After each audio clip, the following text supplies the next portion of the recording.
So here's where I've come to get all of my trim flashings for the cement fibre board.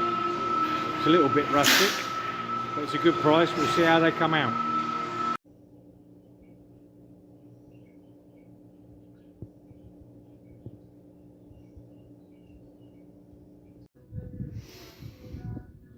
Alright, so today's video is a little bit of a cheat because I haven't done a lot, but I've had a couple of people asking me about the process of what I'm doing, so I'm going to go through some of the technical bits and yeah, just do a bit of explaining on it.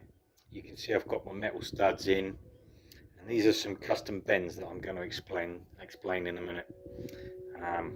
Over the back there you can see that wall that's going to go up to roughly where the steel is there, and then it will be metal stud working from there.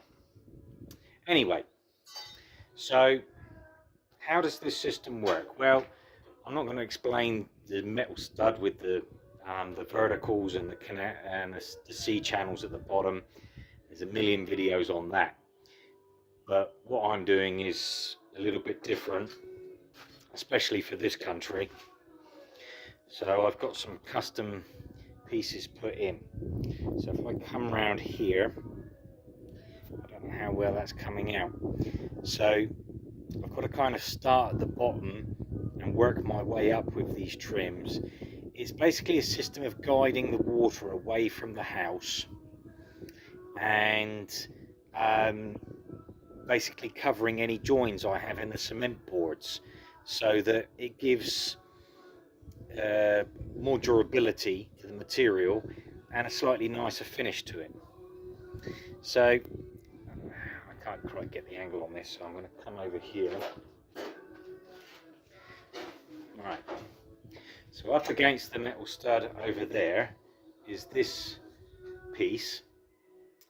Okay, so the cement fibre board will slot into that, and the back edge is longer to prevent any water from getting in behind it. Okay, so that runs up against the sill part. Okay, which hopefully that's coming out, I can't quite tell.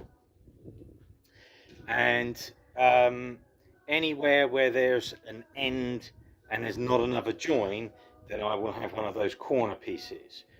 Where I have a vertical join coming down, I have this piece. This one's not the best made. It's not actually equal either way. I had to pay a bend shop to make these for me, because you just can't buy this sort of thing in this country. They sell pre-made ones in the States and Australia for this type of thing. They're better than what I have, but you know, needs must. Anyway, it's nice enough, and so that will go between two vertical joints, and then this one here is a horizontal joint, and also at the top, so the board will sit just a little bit above there, so there's a little bit of a gap, and then water will come down over it again, deflecting away from the house. And then finally, I just tucked a piece in there just to see. This is my vapor barrier, which in England and probably in other places as well is used for when they put down those tongue and groove floorboards, but it works the same principle.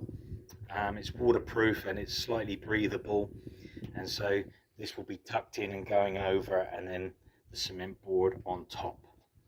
So that's the process. I hope that makes sense. If you've got any questions on that, anybody, for the people that have asked me, just drop it in the comments below, and I'll do my best to kind of talk it over. The only thing it sort of kind of complicates, make life a little bit more difficult, because I've got to think backwards on everything to make sure that the overlap is in the right direction. So my next step is probably going to be to put this window in and run a few more studs across here, and then I can start putting actual pieces up. So I've got these ones loosely in, but I've got to wait because I've got some wet cement that's still drying up there before I set them properly, and then I can go across there as well. But all of the material was here, and over the next couple of months or however long it takes me, I shall be going all the way around the building.